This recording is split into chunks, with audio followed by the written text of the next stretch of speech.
Kako dobro. Mali noćni razgovori, tople ljudske priče, uz pregršt sočne glazbe. Tako dobro. Svakog ponedjeljka na Radio Nacionalu. Uz Ljudevita Grgurića Grgu. Tako dobro. Tako dobro.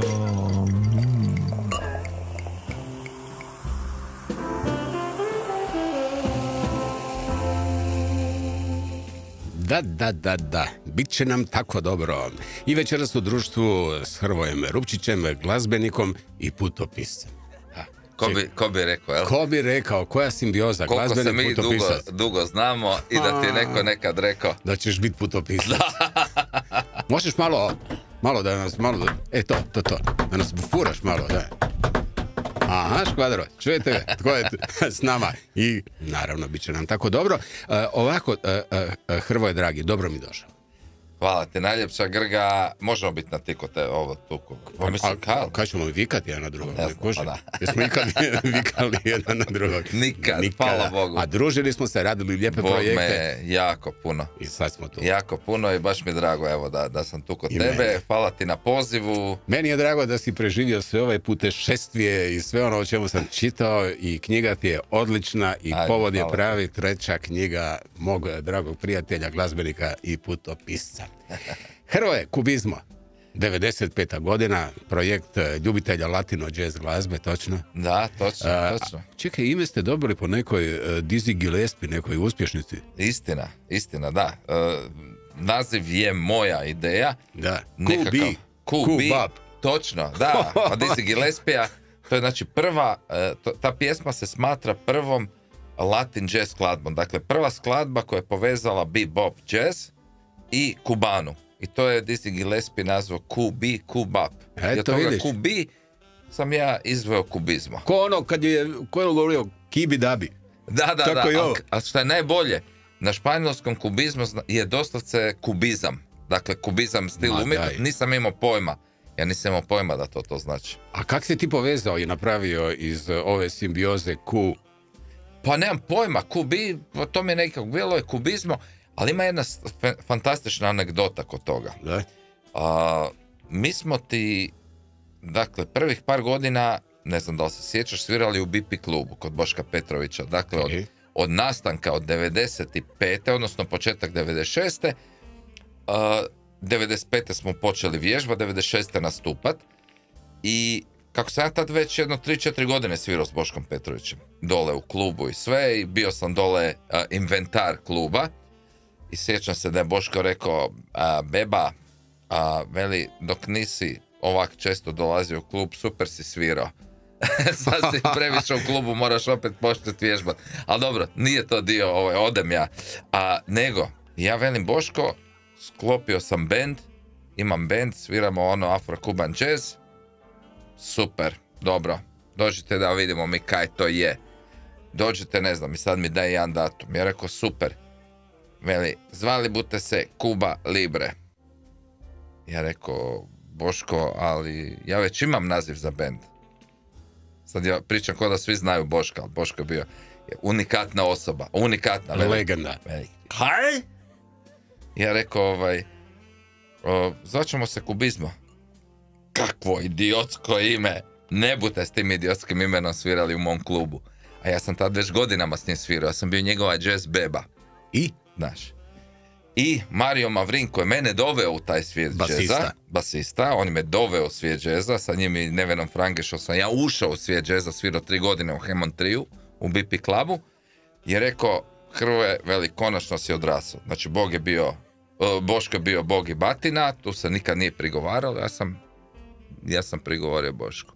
I prvi put rekao Bošku ne. Prvi put rekao ne, ok, zove Boško nakon tjedan dana na telefon, kaže, mali, dovedite svoje kretene s tim idiotskim imenom k meni u klub dole.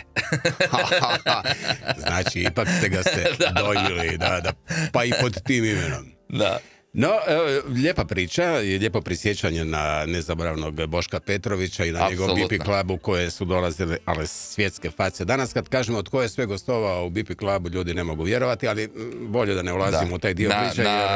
Na našem prvom albumu ja sam insistirao jednu skladbu Zigos Garden, Boška Petrovića smo snimali, on je s nama nastupao prvih godina, 10-godišnjica kubizma koju smo imali u Lisinskom, Boško nam je bio gost i ja sam održavao kontakte s njim. On mi je bio nekakva tako svjetla točka. Mislim, stvarno je bio nešto oko čega se džez zagrebački odvijao kompletan. On je bio taj magnet.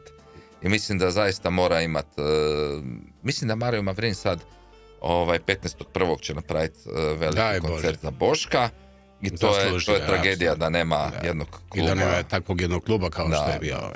No dobro, bilo kako bilo iz ovog što smo čuli, ti si imao dakle veliku želju svirati upravo takvu vrstu glazbe, a kako u Hrvatskoj nije postojao takav bend, krenuo si, kao što si rekao, u njegovo stvaranje.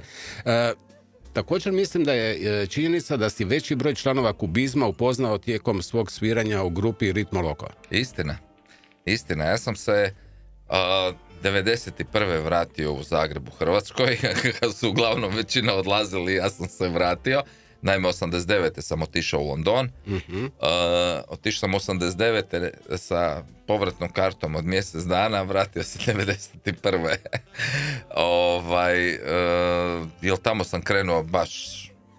Prije sam isto svirao u Dareljke već 2-3 godine, ali tamo sam se baš upisao u školu za Latin Percussion, Drumtech Latin Percussion Studios i 1.5 dana baš izučavao afrokubano, latinske ritmove, sve instrumente i tako dalje. Kuhalo se. I 91. se vratio zapravo u Zagreb. I zapravo, sad mi je to malo maglovito, ali kako sam ja uspio kao amater doći do nekih ljudi da me čuju? Ja sam zasvirao tu i tamo negdje nešto, vrlo brzo, to je eksplodiralo bilo u Zagrebu. Ljubav Hrvoje. Ne, ali hoću reći kako su profesionalci čuli za mene. Odmah su me počeli zvati, dakle, i sjećam se i Song Killers i tako dalje, i Ritmo Loko. Dakle, to je došlo do Radolfa. Ja sam se vratio, nisam bio par mjeseci u Hrvatskoj i počeo svirati sa Radolfijem u Ritmo Loko. I tamo sam sreo zapravo većinu današnjih članova. Kroz Ritmo Loko je prošlo 100 ljudi. Mijenjali su se ko čarape. Ja se sjećam u 3 godine, ali mislim da je 30 ljudi bilo prošlo kroz bend. Ja sam tamo zapravo poznao puno ljudi. Ali to je meni bilo super. To je bio kao nekakav španjolska glazba, kao latino, ali nije imalo taj element džeza. Bazen glazbenika iz kojeg si ti vjerojatno mogao vaditi najbolje. I tamo sam ja upoznao ekipu i ja rekao, ok, dakle, taj bend koji svira latin jazz, dakle sviram nekakav latin sa Ritmo Loko, sviram nekakav jazz sa Boškom, ali ja hoću svirati afrokuban jazz. Taj band ne postoji, očito ću ga morat napraviti.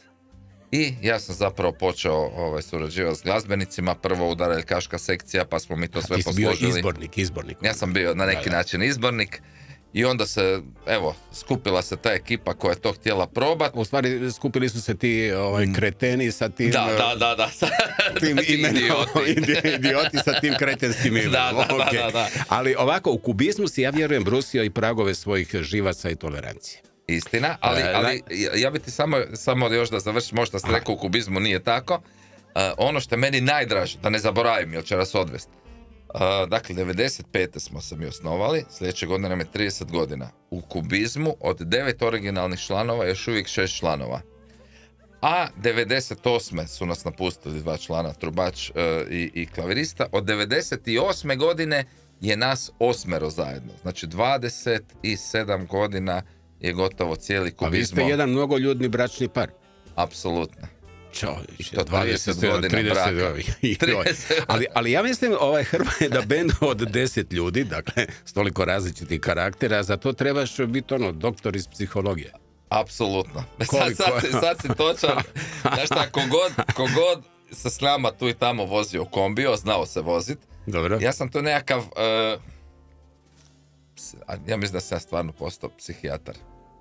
Ti moraš znati kad moraš reagirati, moraš balansirati, kad biti malo grublji, kad pustit, kad će neko procjenjivati. Kome mrkvu, kome štat. Točno to. Znali su se s nama ljudi voziti u kombiju, sjećam se žena od bubnjara, Maja od Zdravka, ona mi je rekla, Hrvoje, Ono, samo, veli, ja tebi treba podići. Veli, ti možeš odmah dobiti doktorat iz psihologije. Kad je bila slava na jednoj turneji. Dakle, kubizmo diploma iz psihologije, naravno. Da. Ali, opet, pak, s druge strane, kubizmo ti je donio veliku satisfakciju da se u životu baviš onime čime si se oduvijek želio baviti, da sviraš glazbu koju voliš. Apsolutno. I onda dolazimo do onog najslađeg, a to je činjenica, o tome govore i relevantne brojke. Dakle, kubizmo je najuspješniji bend u povijesti porina. Je, da, to još uvijek stoji. To još uvijek stoji, dakle vi ste dobitnici rekordnih 24. Pa mislim da je to stari ja mislim da smo se popali na 27. Šališ se. Jesmo, da. Nominirani ste preko 40 puta. Točno. A vaš album, ako nije rušen rekord, dakle Motivo Cubano. Da, on je bio 13 puta nominiran. 13 nominacija. Dok si ti bio u ovom malom studiju i snimao džingl za nas, onda tu imamo jednog malog Španjolca i on veli, koji ti ovo neki kasike? Ja rekao, kaj kasike, čovječe? Šta je kasike? Kasike, poglavica, da. Čekaj, kak je on to rekao? Ko je to rekao? Pa jedan našto ovdje, Španjolac, Jan Mali. Kasike. Tebe su stvarno, zvali su te kasike. Još uvijek me zovu. Ko ti je dao taj nadimak? Ricardo ti je dao. Ricardo mi je dao nadimak kasike. Čekaj, Ricardo, stvarno si dao ime kasike? Pa, morao sam. Dobro došao, Ricardo Luke je s nama, Ricardo. Super, evo i čujem da kasike tamo u studiju, bravo. Odlično. Da, zašto je dobio gazda nadimak kasike? Objasni nam, Ricardo. Ne znam da li smijem u eteru, ali dobro. Ostaje sve među nama, Ricardo. Niko nikad neće saznati. Ne. Kao prvo, to znači kasike, to smo neke poglavica, okej. Neko mora plemena voditi, ne? I u tom slučaju plemena kubizmo ono koje to vodi. Dobro. Drugo je da, znate, u Venezuela ima jedan rum jako popularan koji se zove kasike. Tako, ne poglavica, i baš ima etiketu. Znam ja taj rum, na njemu je nacrtana etiketa s Indijancem. Pa, točno, da. I onda jednom prilikom, ja ne znam, sjećam se, donio sam neku bocu i idemo mi negdje na putu i on to, ekspropirao i popio. I to je zapečatilo tu cijelu stvar, a? Ma prolila se. I nakon 30 godina ti meni ne vjeruješ da se prolila ta boca. A ne, da. Dečki, ja imam bolji prijedlog, da vi za 30. obljetnicu nazdravite sa tim rumom. Mislim da bi to bilo jako dobro. Svako pomalo, naravno. Pa, moralo bi biti. Riki, moraš nam nabaviti kasike. Riki, moraš nabaviti kasike. Za 30. obljetnicu imaš još nešto... Koliko? 6 mjeseci imaš. Ma ima fore. Imaš fore, ne. Ono što želim reći, Ricardo, ne želim sad opet unositi nemir, naravno, ali pazi, gazda nije prepoznao da je Jedna noć u Kostreni tvoja omiljena pjesma iz repertoara grupe Kubizma. Znaš to, to je jedna prekrasna hrvatska pjesma. Dobra. I sad je prekrasna i latino, mislim, tako da. Pa da, i ja sam rekao, pa evo, sad što mi takve stvari nismo i prije, jer stvarno, kad kužiš ovdje u Hrvatskoj, ima jako dobre autore i pjesme koje svakako jako dobro pašu kad se aranžiraju u ovom stilu, koje kubizmo njeguje. I ja mislim da to je krasno. To su, ja kada razmislim, gledam more, puni mjesec, tako, to je ta raspoloženje. Da. Ali lijepa je spoznaja da je kasike, večeras čuo da je to tvoja omiljena pjesma, tako već na prvom nastupu. To si ti izabrao. Da, to je on izabrao. Svaka čast. Evo ga, vidiš kako se malo poznamo. Molim od sada da se na svakom nastupu kaže, a sada omiljena pjesma našeg Jorgea Ricarda Lukea Perdoma. Jesam dobro rekao? Točno tako. Je, pusti to, zna on dobro. Ricardo Jorge Luke Perdoma. Je tako? A dobro, redoslijed, to je već ono... Dobro, malo je pobrkao redoslijed, ali nema veze. Mislim, glavno da su sva 4 pojma unutra. Sad nećemo... To me podsjeća kad moje klinci su bili mali, pa onda u školi i onda su uvijek kad su ih prosvali, onda govore, piše se Luke, ali skoro se Luke. Sam rekao, Luke. A čekaj, ali kako to ide kod vas u Venezueli? Jel vi onda dodajete ta imena, kužiš, ne znam, ti si sad recimo Jorge Ricardo Luke Perdomo i onda još sin dobije još neki... Ne, znaš kako hoćeš njega sad pitaš. Da, kako ajde, ti objasni, da ja ne moram. Dobro, možda ti doma drugačije radiš kod sebe gore pod Sljemenom, kaj ja znam. Pa ne, pa obavezno i nadimak, moraš imati, isto tu ima nadimak, ne? Ne, ali fora je zapravo žena kad se udaje, dobro, ona zadržava prvo od muža. Šta prvo? Znači on ima 2 prezimena od tate i mame. Ok, ajde da to sad pojednostavnimo. Odnosno, evo na primjeru Jorge, odnosno Ricardo, kako sad tvoja žena? Jorge... Ne, on je Ricardo. Ajmo samo govoriti o prezimenima. Aha, samo o prezimenima. Prezimena su Luke Perdomo njegovo, jel da, Riki? Da. A njegova žena uzima prvo. Znači Luke i zadržava svoje očevo. Znači njemu je žena Luke Akrap. Ili Akrap Luke, u sam se da. Akrap Luke, a djeca... Luke Akrap. Čekaj, djeca, samo malo kako. Aha, ne, točno, ona je Akrap Luke, a djeca su Luke Akrap. Djeca dobijaju od očevo od tate i očevo od mame. Znači, ovak, ja se osjećam ko da sam mrknuo ovaj rum baš kasike. Znači, muž, žena i djeca, niko nema isto prezime. Kužiš? On je Luke Perdomo, žena je Akrap Luke, djeca su Luke Akrap. Mogu te reći kao Akrap Luke Perdomo, kaj god hoćete, ja ću reći super, ovo ko se u Venezueli sjetio svaka mu čast.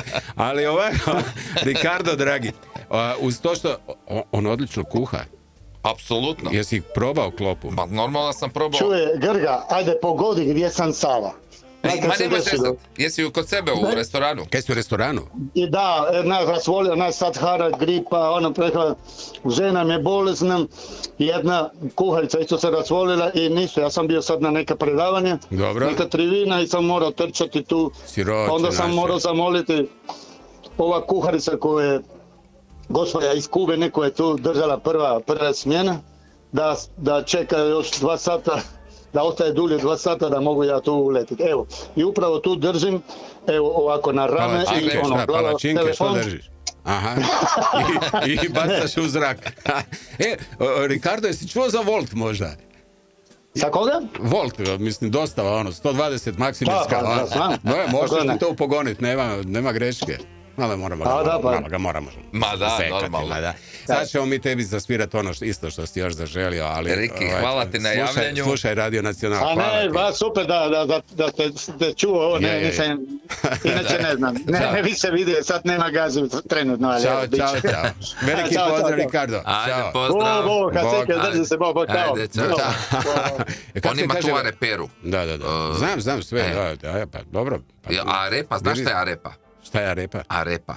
Nema mi opet sad, ako opet odemo u nešto, čovječe, meni će poznati od ovog. Ne, to ti je kao lepinja, baš venecuelansko, nekakvog kuhanog kukuruza, bijelog kukuruza. Evo, to smo mu mogli reći da to šalje voltom, ne? I to ti se na ploči ispeče. Naime, ja sam 95. bio kod Ricarda u Venecueli. I on je znači, 95. On se bio na kratko, mislio da će se vratiti nazad i ja sam bio kod njega. I zapravo taj odlazak kod njega je meni učvrstio to da moram napraviti takav bend. Jer me on vodio po Venecueli, ja sam gledao te bendove i vratio se u Zagreb. On ti je uvalio virus taj. Apsolutno, ja rekao, ja to hoću svirati. Hrvoje dragi, đavoli, bambina. Rekao je Ricardo, to će ti objasniti kasike. Da. Okej. Nije više tajna, pa možemo reći, naime... Šta je bila tajna do sad? Ma nije, do nedavno je bilo, do nedavno relativno tajna. Naime, Neno sljedeće godine ima za 8. mart veliki koncert u areni. Neno Belan, i to za Dan žena. Za Dan žena, ima 40 godina svoje karijere. A vi imate 30. I on je mene pred skoro godinu dana pitao da li bi mu htjeli biti gosti, da bi htio da mu mi budemo glavni gosti na koncertu. Šališ se. Da. I evo tako da 8. marta na njegovih 40 godina mi ćemo početi sa time slaviti svoj 30. I njegova želja je bila da napravimo zajedno za taj koncert ovu skladbu i još 2 skladbe koje ćemo napraviti njegove za taj koncert. Ali Bambina je bila njegova želja. To je bila njegova želja. Sad ćemo ga pitati zašto je to bila njegova želja. Neno, dobro došao. Da, mi sad to čujemo. Dobro došao Neno Belan u emisiju Tako dobro na valovima Radio Nacionala. Hvala lijepa. Bog, Neno. Užitak vas je slušati zajedno kako čakulate u studiju. Da. Ja se nalazim trenutno u Rijeci, na Korzu sam baš šetam i evo pričam sa vama. I mi očekujemo objašnjenje zašto Bambina u tvojoj viziji da to bude jedna od pjesama koju će na tvom obljetničkom 40 godina, dakle 40 godina ti, moj dragi Neno, pjevaš pjesme uz koje su se mnogi zaljubili. Iduće godine svojim ćeš obožavateljicama i naravno obožavateljima 8. ožujka na Dan žena pokloniti tu čaroli u Zagrebačkoj areni. Najveći koncert svoje karijere. Regata života se zove, Belanovih prvih 40, evo. Prvih 40. Ovako, Hrvoje to isto ne zna, u stvari to je moja mala tajna. Znači ovo je ekskluziva. Da, ja jedno 25 godina već imam ideju da oni pjevaju Bambinu. Zato što kad sam ja čuo one njihove obrade sa Josipom i sa Džibonijem, onda sam poželio da imam i ja s njima jedno obrade. Oni su stvarno vrhunski muzičari, glazbenici i to je užitak slušati i gledati ih kad nastupaju. Zato sam ih naravno izvao za goste i oni će mi napraviti tu čast, ja sam im zahvalan. Tako da ali razmišljao sam koja bi to pjesma bila od mojih svih, koja bi njima eventualno pasala. Bambina prekrasna sama po sebi, napravili smo na kraju musical u Hrvatskom narodnom kazalištu u Splitu prije 4 godine koji se zvao Bambina, ali u musicalu Bambina bila tanker. Tako da znate. Opa! Ni manje ni više, nego tanker. Jer je bogati grčki brodovlasnik je imao ljubavnicu koju je zvao Bambina, a naručuje izgradnju tankera u Splitskom škveru. Evo, to je radnja u Splitu 80. godina, tako da tu počinje zapad. Čekaj, je li tanker dobio ime Bambina ili... Da, tanker se zove Bambina i na kraju muzikla tanker se porine u more.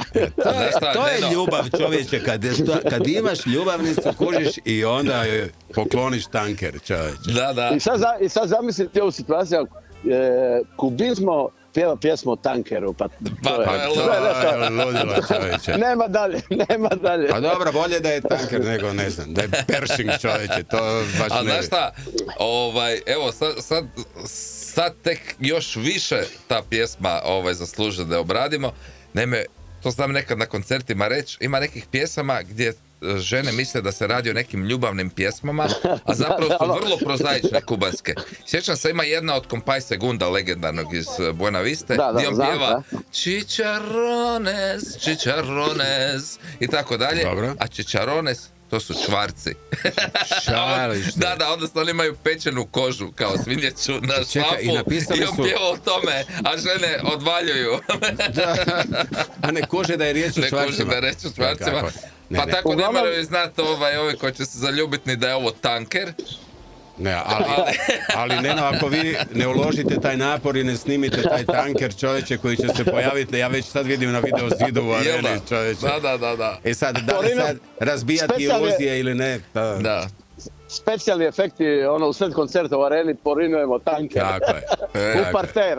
Ne, moram ti priznati, stvarno, evo, za ovo vrijedi tko čeka taj dočeka. Sad si me baš razveselio s ovim da 25 godina. Pa je, mislim, to su neke moje tihe, bile nade, ali nije bila neka, ovo je sad fantastična prilika. Ja nisam htio to da bude na silu, bez veze, ajmo samo i napraviti. Nego ovo je jedna krasna prigoda, Bambina je jedna od tipičnih pjesama iz mog grada iz 80. godina sa žavolima, jer smo mi pokušavali rekonstruirati zvuk 50. 60. godina. Bambina je nastala po uzoru na talijanski kvartet Marino Marini koji su vladali sa Andrejom tamo krajem 50-ih. I to je jedna stvari, ako se ne vana, slow rumba, jel' tako, Hrvoje? Pa da, je, baš to, da. Dobro, hoće vi to malo prepjevati na španjolski ili... Pa bit će kombinacija. Pa oni će napraviti što oni hoće. Da, dobro, mislim. Kad smo već ušli u ekskluzivu, možemo sada to i zapečati. Ovako, još prije no što se rastanemo, Neno, točno je da ćeš ti te večeri uz pratnju svojih Humansa izvesti točno 40 najznačajnijih pjesama iz svoje impresivne glazbene karijere.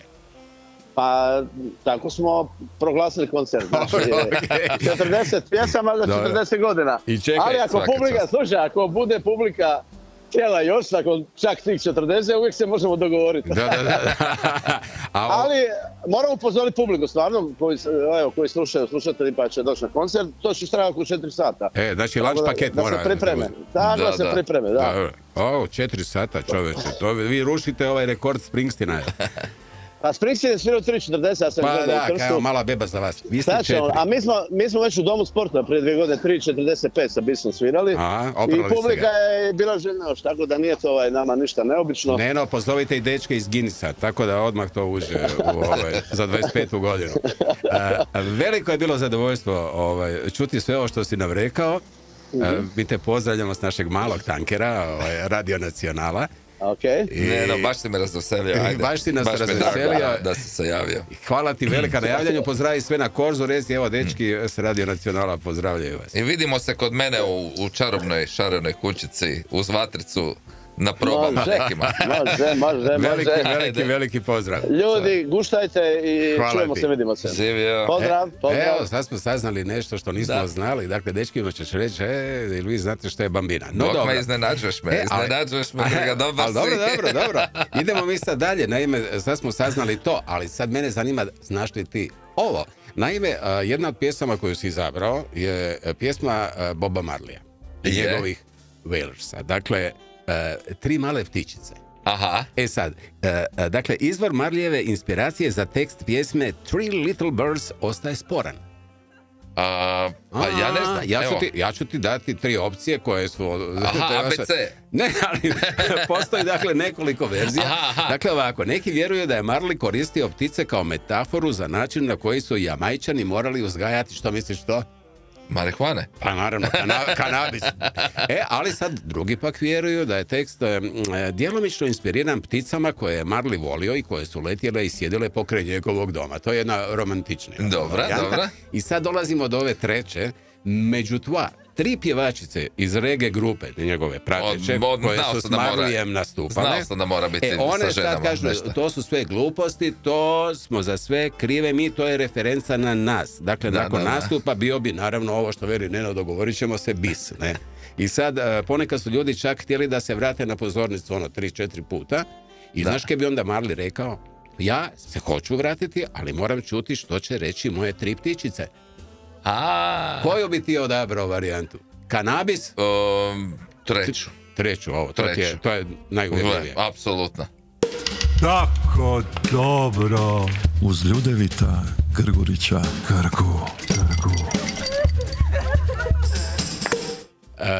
Ja ću sad citirati jedan mali odlomak iz knjige Himalajskog dnevnika. Lijepo mi je legla. Ne, ta sentenca me baš onak...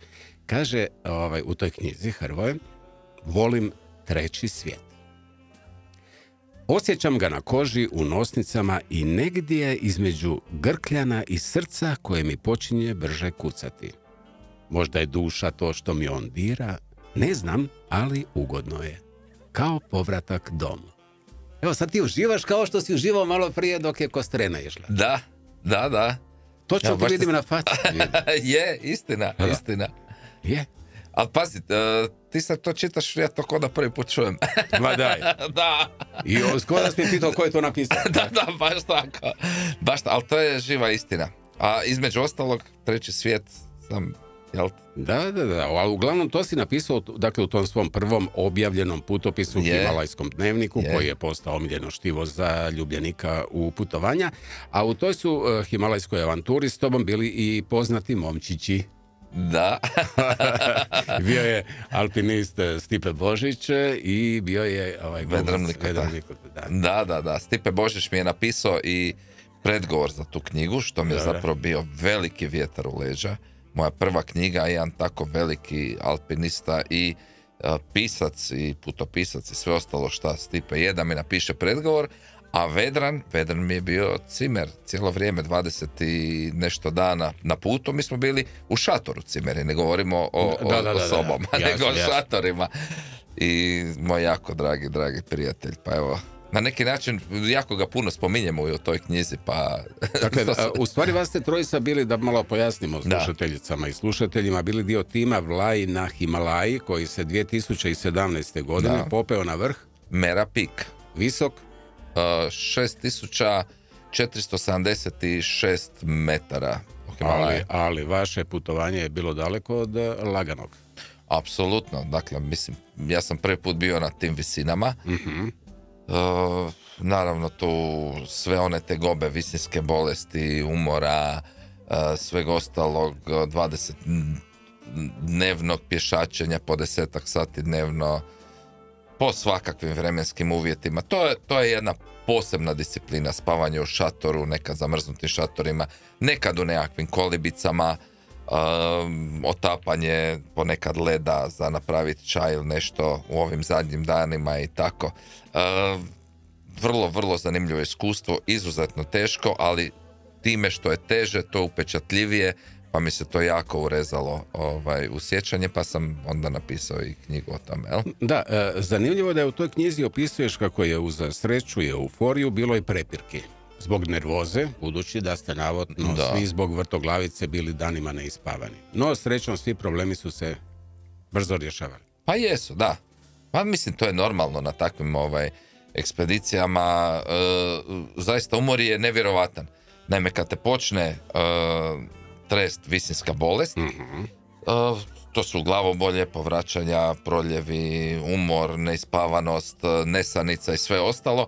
I nakon izuzetno napornih cjelodnevnih pješačenja, ti legneš u krevet i ne možeš spavati, glava te rastura, popiješ punu šaku tableta. Čekaj, simptomi su za sve isti.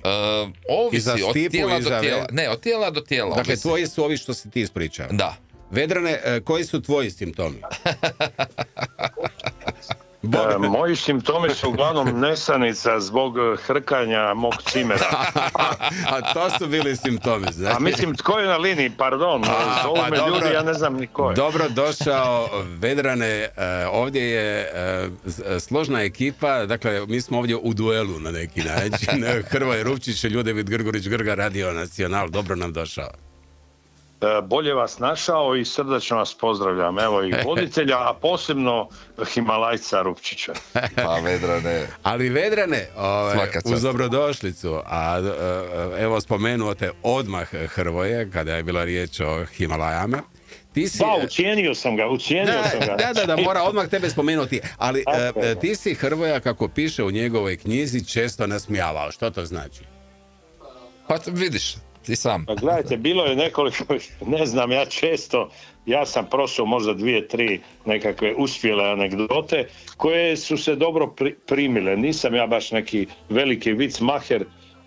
Cijela ta naša himalajska priča je bila jedna beskrajna i ozbiljna, ali i duhovita, ne znam li smijem na radiju reći, zajebanska priča u kojoj smo se mi dobro zabavili, napravili neke naše ciljeve i podružili se i vjerujte, od tada se i do dan danas družimo, cijela ta ekipa, to je jedna ekipa koja jedva čeka da se nađe zajedno, evo pa i Hrvoje će to potvrditi sigurno. Apsolutno. Da, ali meni je Stipe rekao jednom prigodom da ste se skoro Hrvoje i ti oženili na Himalaju. Tako je, da, bunile su nam se partnerice, i nas se već se mi oženili. Toliko o tome da nije duhovit, jel? Tako je, da. Ja vjerujem da si i ti, Vedrane, shvatio da noge na Himalajama moraš naviknuti da hodaju i po 10 sati dnevno. Pa da, to mi svi dobro znamo. Evo, Hrvoje je još gušter, on je bio jednom, ja sam bio 3 puta već tamo, tako da spremamo se mi, šalim se ja naravno, spremamo se mi opet, ali evo zbog nekog posla već zadnje 3 godine jednostavno svaki put to propadne, što je dobro s jedne strane jer se radi stalno, ali mislim dali smo si nekakve, ne mogu reći bese riječi, ali sigurno da ćemo još jednom. Himalaja je jedna predivna priča koja te zarazi, to je kao jedna vrsta opojne droge koja ti se uvuče intravenozno i to se mora vidjeti još jednom. Dobro, ja sam i svako koliko, oprosti Vedrane, obični smrtnik ima potrebu otići na Himalaje nakon što dođe, naravno. Pa evo, Stipe Boš je obični smrtnik, on je bio jedno 35-40 puta. On je zaražen beznadežno. Tako je. Viki Grošelj, isto naš prijatelj koji je bio, on je bio preko 100 puta.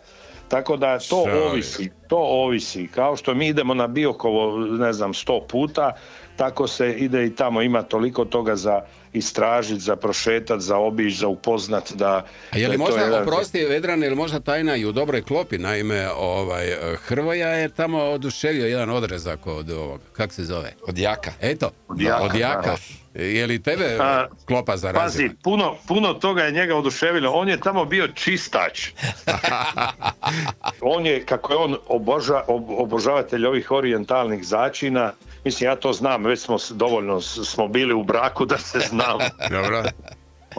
On obožava ove istočnjačke začine i svugdje gdje je proputovao to je konzumirao i kari i ove i one druge stvari, tako da većina ovih mojih zagorskih Himalajaca koji su došli tamo i kojima se ti začini nisu svidjeli, Hrvoje je samo govorio dajte to meni, dajte to meni.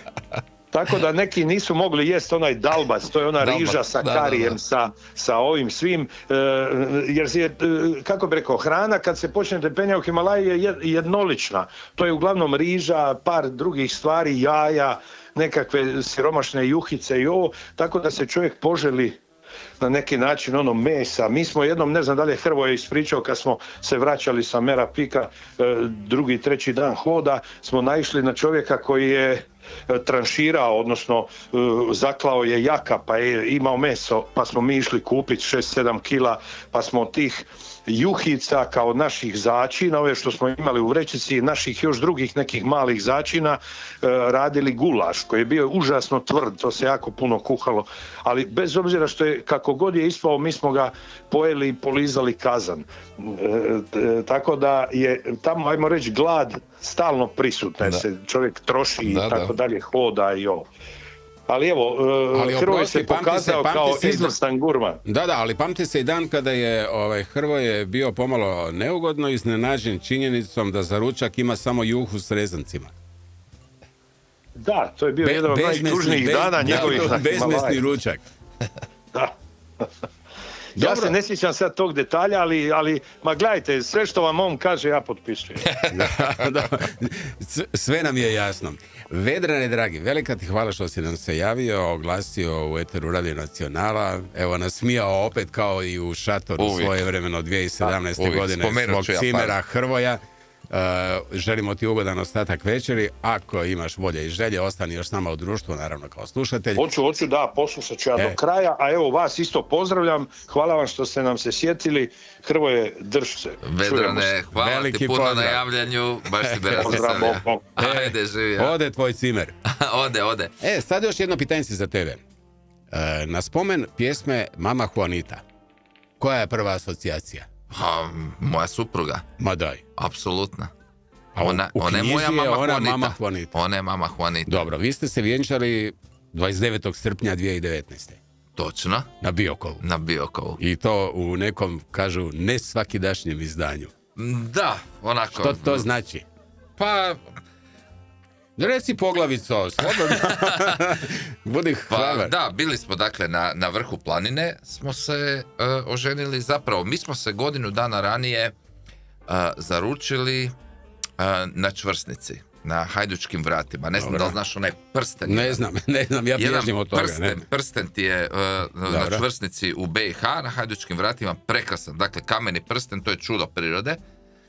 Ja kad sam ugledao taj prsten, to je bilo potpuno iznenada. To si dobio ideju za prsten? Ja sam joj zaprosio tamo bez ikakvog ranijeg razmišljanja o tome. U toj sekundi mi je palo na pamet. Vidiš li prsten? Da. I onda prsten. I zapravo ideja je bila da se mi sljedeće godine oženimo tamo. Ali nismo mogli dobiti nikog iz Hrvatske da bi nas oženio u BiH. Mi smo htjeli to lažirati. Ma napiši da smo se bilo gdje. Ma znači se, vi ste poznati, ne može se to. Dakle, moralo je biti u Hrvatskoj. I onda nam je upravo jedan planinar koji je i matičar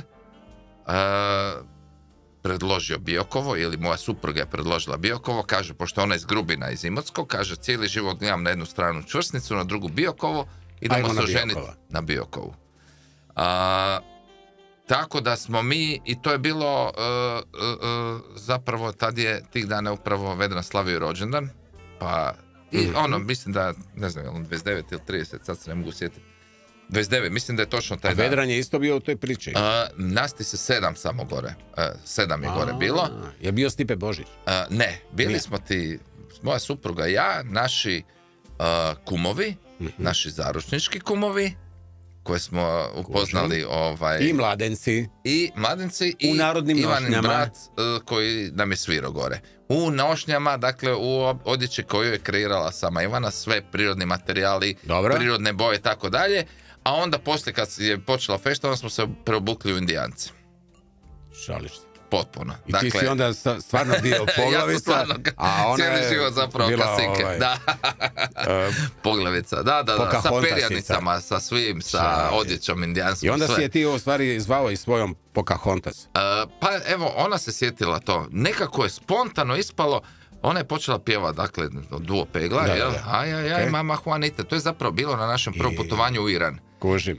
I upravo to. Oprosti, moramo onda biti dorečeni do kraja. Dakle, uz to neobično vjenčanje imali ste i neobično bračno putovanje.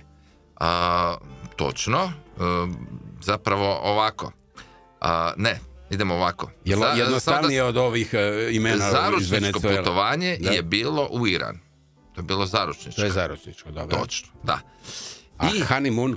Onda, nakon toga, dakle, ona je izdržala sa mnom 45 dana na motoru, po pustinjama, po čudesima, penjali smo se tamo i na najvišu planinu Bliskog istoka, najviši vulkan u Aziji, Damavand, gdje je također došao i Vedran Likota. Tamo sam ja njega vodio. On vas prati? On nas prati svugdje. Bili smo prije mjesec dana, on i ja i moja Ivana zajedno na Biokovu. Ne mogu ga se riješiti. Do kad? Ja ne znam. Ja hoću nešto sa ženom negdje. Evo ti Vedrana. Evo ti. Nevjerojatno. Stalno. Zalijepio se čovjek. Sjena. Čovjek sjena. U svakom slučaju. Da. I onda šta je bilo? Dakle, mi kad smo se oženili na Biokovu, ja sam joj obećao da će sa mnom doživjeti još više neizvjesnosti. Avantura Indiana Jonesa. Još više prašine i još više znoja. I ona je rekla da. I mi smo se uputili s motorom u Središnju Aziju do Kine. Eto. Svaka čast. Ali zajedno na motoru, dakle ne razdvajajući se niti sekunde, je li tako? Apsolutno. Ovisiti samo jedno od drugog. Zalijepljen. To dakle, je, doslovce. Ja zalijepljen. mislim da je to najbolji dobar test za vezu. Pa to, znači... Ako to žena preživi, to ćete, svi prežive. Pratit ćete cijeli život. Svi ako to prežive. Jer onda kad dođeš u ovu civilizaciju, to je piece of cake. Čovječ, da. Vidiš, ovo je dobra ideja. Je. Ali u svakom slučaju ja sam odlučio, barem malo ćemo naravno zasvirati Mamu Juanitu. O, super. Dakle, pazi, pjesma to je naša himna putovanja. Stvarno? Da, to je naša himna putovanja. Dakle, pjesma iz filma Un día de vida, što će reći jedan dan života. Točno. To je to. Da. A znaš ti koje godine je ovaj film imao premijeru, čovječ? Ne. Pazi, danas smo 25. 11. Dobro. A premijera je bila 23.11. Ma da. Ali 1950. Dakle, prošlo je od tada samo 74 godine, čovječ. Vidiš? Da. Evo, 2 dana su znači, fulali. još malo pa će ona prava zastariti. Znaš ona 75 godina imaš autorska prava. Imaš, i onda gotovo. Onda ide sve državi. No, idemo mi lijepo ovako. Odabrao sam naravno Origigi verziju iz filma. Okay. Znači imamo glazbu Antonija Diaz Conde, to je skladatelj. Mariachi Pulido. Dakle, Las Mananitas. To sam dobro rekao. Redatelj Emilio Fernandez. Bravo. Dan premijere 23.11.1950. Mehiko. Pa ti si sve si saznao. Mama Juanita, ajmo zapjevati. No, bilo kako bilo, Mama Juanita je preživjela s tobom dva opaka putovanja. Ja mislim da ona sad i sluša, pa pozdrav Mama Juanita. Mama, pozdravljamo vas. Da. Dakle, sama mala inventura. Nakon knjige Himalajski dnevnik svoju si strast prema putovanjima opisao, dakle 3 godine kasnije je to bilo 2020. u tom putopisu po Iranu u zemlji plemenitih ljudi. Točno. Dakle, iako je putovanje bilo 2018. 2018, ali je knjiga izašla 2020. Dakle, riječ je o iranskoj motociklističkoj avanturi na koju si, kao što si već rekao, krenuo sa svojom suprugom. Da. I u njoj opisuješ zaručnicom svoje veliko motorističko putovanje prostranstvima drevne Perzije. To je danas Islamska republika Iran. Čovječe. Knjiga je objavljena u Iranu, to sam vidio. Knjiga je objavljena u Iranu, evo, dakle, ovi koji će to poslije gledati. Čak sam ju donio, sve na opačke, prema vidiš. kameri lijepo pokaže. Vidiš, sve na opačke. Što oni znači, tako ide pišu? sa kontra strane. Čekaj, ovi u Iranu to tako pišu na opačke? Sve na opačke, znači krećeš od kraja Neškaj, i onda još čitaš sa desna na lijevo. Za večeras mi je dosta već Ali pazi ovo, hoćeš nešto kompliciranije od ovih prezimena. U ovu kameru moram te pokazati. Hoćeš kompliciranije od ovih prezimena. Ne, nakon Ricarda mi ništa više neće biti komplicirano. Hoće. Znači čita se od ozada prema napred, čita se sa desna na lijevo, ali brojevi kad dođu, brojevi se pišu s lijeva na desno. Čekaj, nemoj. Previše mi je, večeras mi je previše nereda u glavi. Nemoj, molim te ko Boga. I mene je uvijek mučilo, čekaj, ti moraš ostaviti dosta prostora. Ja sam ti inače, mislim da imam onu disgrafiju, cijeli život sam imao. Ti si ko stvoren za to. Da, i pišeš s desna na lijevo i moraš napisati neki broj od 5-6 znamenki s lijeva na desno i moraš se izračunati koliko ti treba mjesta.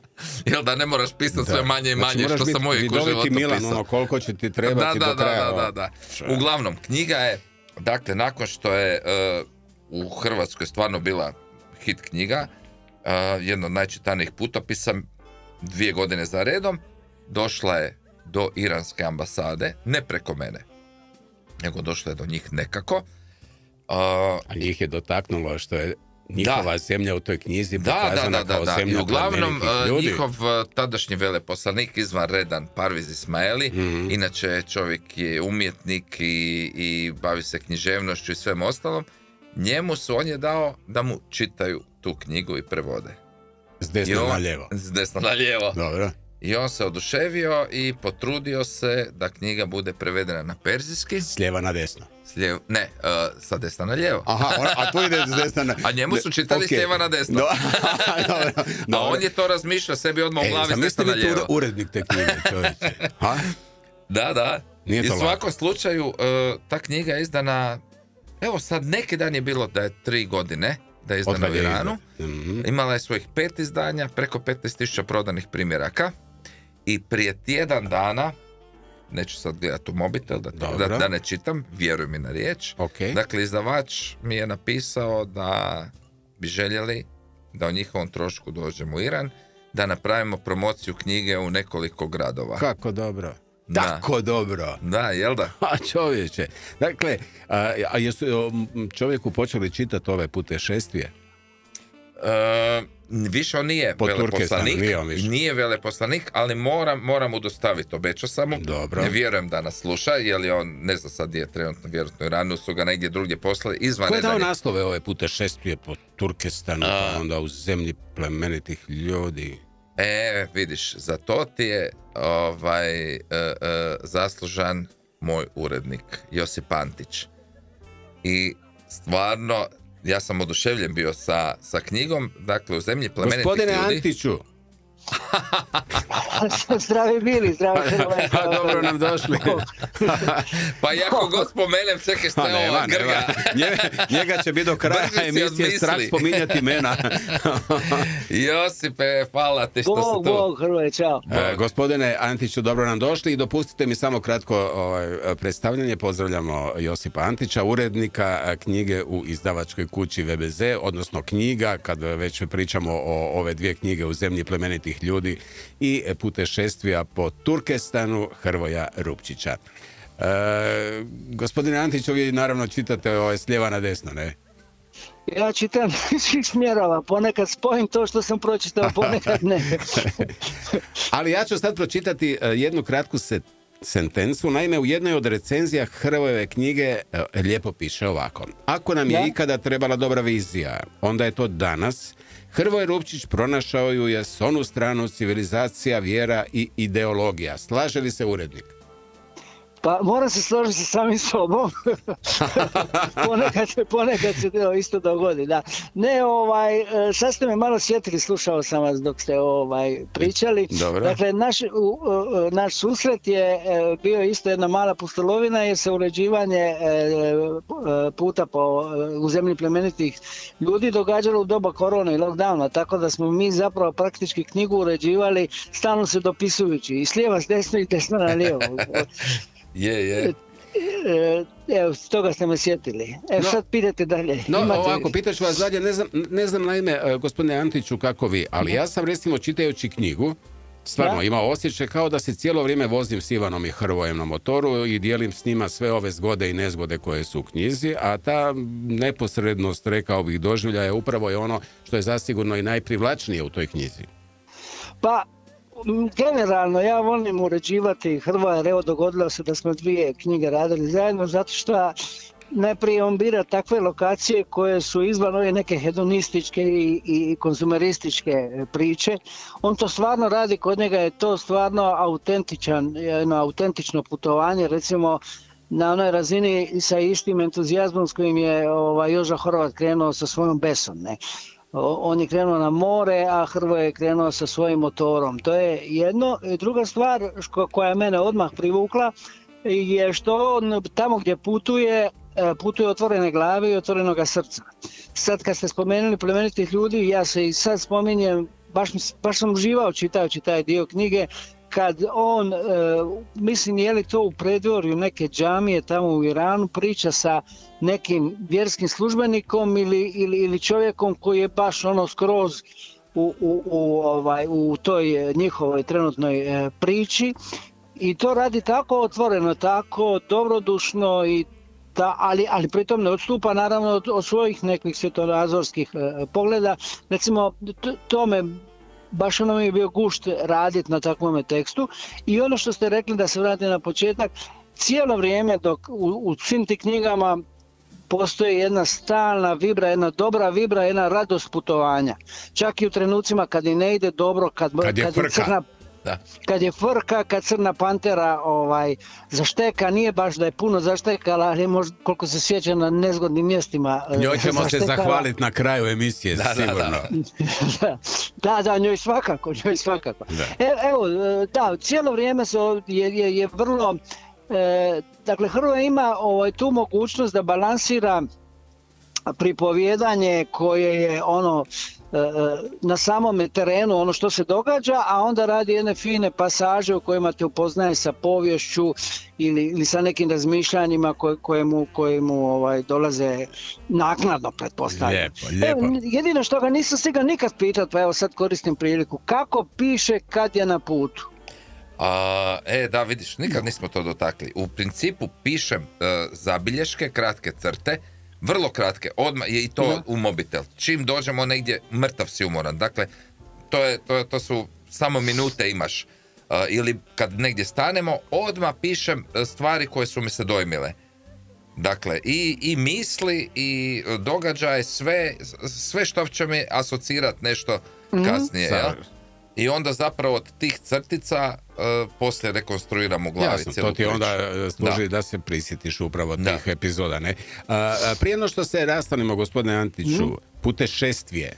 Malo o tom pojmu. Putešestvije.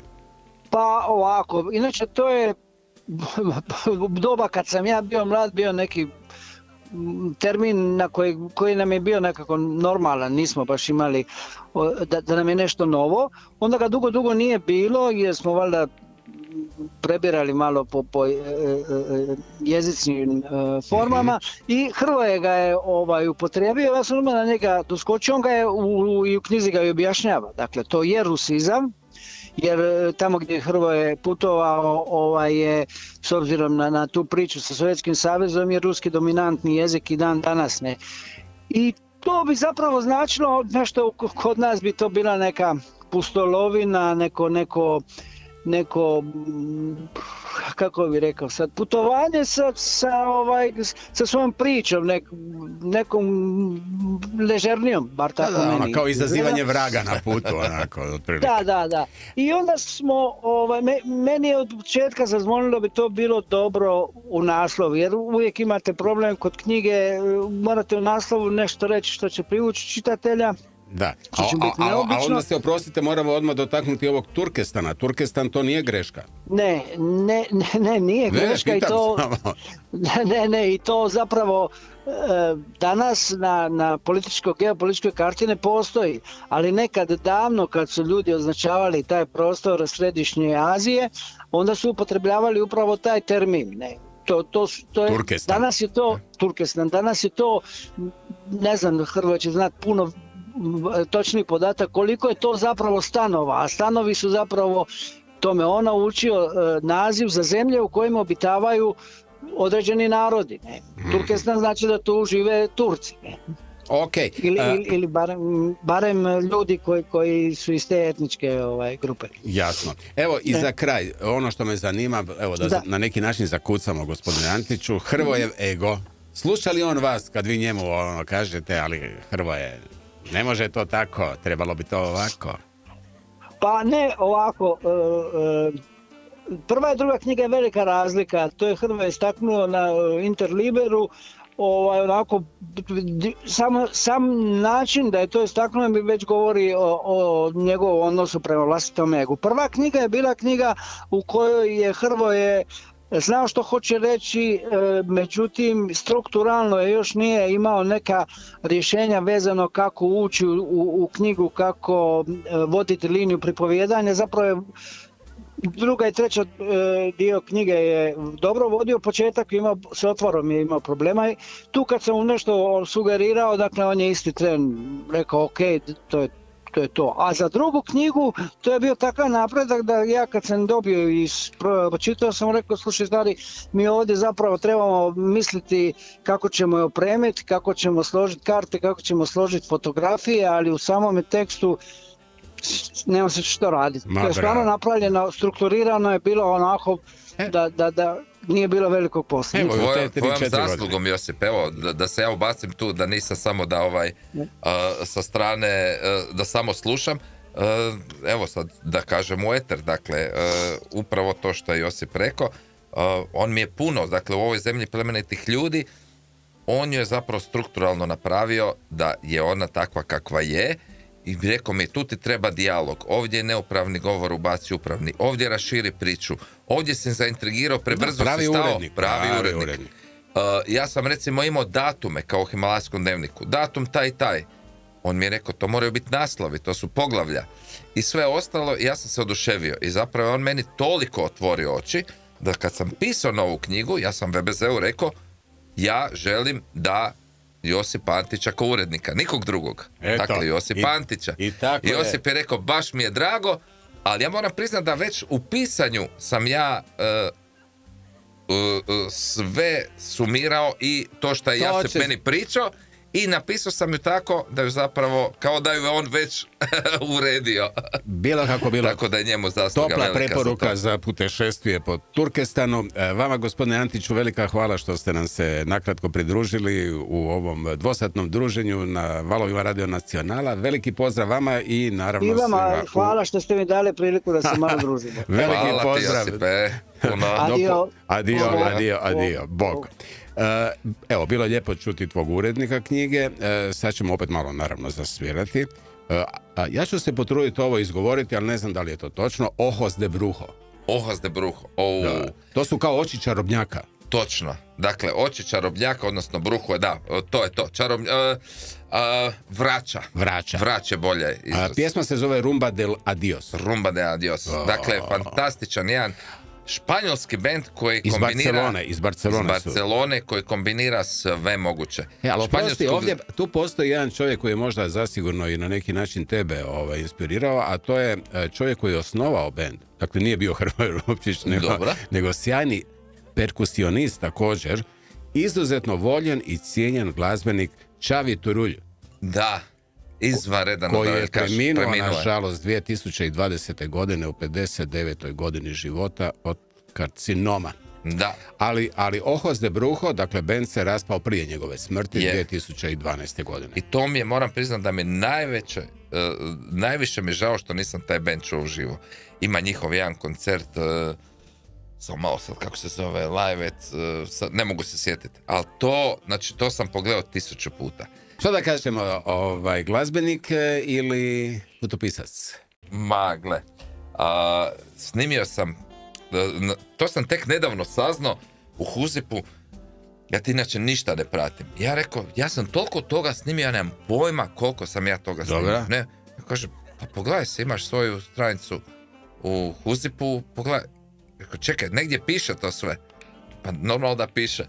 I ja tad saznam, nakon što sam glazbenik već 35 godina, da ja imam svoju stranicu na Huzipu. Kaže, pa da, nisam nikad logirao. I ja se odem logirati, ja vidim da sam snimio preko 2000 pjesama. Preko 2000? Preko 2000 pjesama. Pa dobro, bude nekog perija na kraju godine od autorskih prava? Ne bi vjerovao koliko je to zapravo na broj pjesama. Nemoj mi niti govoriti. Dobro, znači, govorimo oko €1 po pjesmi. Rastužiš, neću. Ovako, idemo dalje. Ali šta sam ti htio reći zapravo? 2000 pjesama i 4 knjige. Okay. Tako da ipak sam jedan glazbenik koji je eto u svojoj nekakvoj želji ili sve više me doživljava kao putopisac, ali sam sad trenutno tome, ali kad gledam kroz svoj život ali ja moram reći, tko je barem jednom slušao Hrvoja Rupčića, ne treba mu pričati o tome koliko strasti, predanosti, slobode vibrira oko njega i benda dok rukama udara po zategnutim kožama Kongo bubnjeva. Dobro rečeno. A to je, evo, to je opet Josip. Svaka čast Josipu. Ne, svaka čast. Testiram te, hoćeš li urednika prepoznati? Da. A onda zakuca Josip i kaže, sve te odlike ruku i duha Hrvoje je uspio prenijeti na tipkovnicu, opisujući svoje veliko motorističko putovanje u knjizi Putešestvije po Turkestanu. Ovako, sad ćemo ostaviti Josipa s ovim njegovim lijepim mislima i definicijama tebe kao osobe. Vjeruješ li ti, Hrvoje, da je svaki trenutak jedinstven i da ne zaslužuje biti kopija nečega već viđenoga? Apsolutno. Znači, sad si ubao moju životnu filozofiju nevjerovatno. Imam ti sad dosta predavanja sa tom knjigom, inače sam imao. I prvo šta kažem ljudima, kad vidim ljude okupljene ispred sebe, nekad bude 100-tinjak, 50-ak, prvo šta kažem, a to mogu reći današnjim slušateljima koji slušaju danas ovo, kažem, ljudi, hvala vam na vašem vremenu. Vrijeme je najvrijednija stvar koju svako od nas u životu ima. Ništa nije vrijednije od našeg vremena. Sve ostalo je nadoknadivo, sve je vrijeme jedino što nikad nećemo moći vratiti. I moramo se jako truditi i biti pametni na što trošimo svoje vrijeme. Jer to nikad nećemo vratiti nazad. I ja se ljudima zahvalim na vremenu da me poslušaju na predavanjima, na vremenu da slušaju moju glazbu, na vremenu da čitaju knjige i na vremenu da slušaju ovaj naš razgovor. Jer to je... I zašto? Ali prijatelju, dragi, pokušao sam ući u taj tvoj senzibilitet i onda nekako osjećam da su ta tvoja putovanja, ja ću to reći slikovito, kao džez putovanja. Apsolutno. Znači, imaš osnovnu strukturu, a onda Hrvoje krene u improvizaciju. Upravo zato i volim džez i ja svoje putovanja nazivam džez putovanjima. Žališ se. To, evo, ne mogu vjerovati, ja sam mislio da si negdje pročitao. Ne. Ja to nazivam jazz put. Zašto? Jer to se kroz knjigu i provlači. Ti, dakle, si postavio strukturu. Točno. Ali je puno slobode unutar toga. Upravo tako. To je meni jazz. Znači, imaš početak, imaš nekakvu osnovnu strukturu, a između toga će se dešavati šta se dogodi u trenutku inspiracije. Trenutak inspiracije. Tako, isto moje putovanje. Idem prema tamo, da li ću do tamo doći, ne znam. Šta će po putu se dogoditi, otvoren sam na sve moguće varijante, isto tako otvoren je povratak puta i svaki dan je potpuno otvoren. Nikad ne znamo gdje ćemo leći tu večer, nikad ne znamo gdje ćemo jest. Dakle, nema ništa, nema jednog dana unaprijed. Ali naći takvu družicu. Je, istina. Sorry. Tako da, život je toliko, evo sad si baš taknuo, trebamo ga pustiti da bude nepredvidiv. To je nešto najljepše nepredvidivost. Znači, jel ti kad znaš nešto, vic, nije više vic kad ti neko prepriča. Neko ti kaže, pa jedan ti priča, a ne, to sam čuo. Ne, svaki mora biti prvi trenutak. Ništa se ne smiješ pripremiti. Sad, ja imam potrebu sad ovu strukturu na neki način proći, dakle tog putovanja, znači Hrvatska domicilno, naravno, onda ide Mađarska, Ukrajina, Rusija. I onda sad kreće ovaj niz, Kazahstan, Kirgistan, Tadžikistan, Turkmenistan, Uzbekistan, Gruzija, Turska, Bugarska, onda opet Hrvatska. Da. Ali ovi su, dakle, krajevi bili dijelovi nekadašnje Velike Perzije, ali gotovo, evo, ovaj niz država na tom vašem putu, sve završavaju na stan. Točno. Šta je stan? A stan, to je ono što je Josip počeo pričati, stan je perzijski sufiks koji znači dom. Odnosno domovina. Ti znaš da puno riječi kod nas je preko turskog došlo, iz perzijskog. Kirgistan, Tadžikistan. Znači, ljudi koji žive u Kirgistanu nisu Kirgistanci, oni su Kirgizi. Kirgizi, kužim. U Tadžikistanu ne žive Tadžikistanci, nego Tadžici.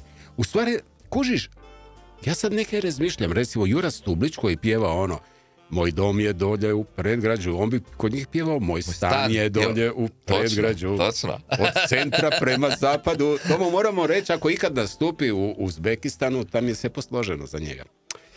Joj, baš mi je lijepo stao. Ej, Taj Mahal. Otkud ti on? Taj Mahal, to je jedan bluzer.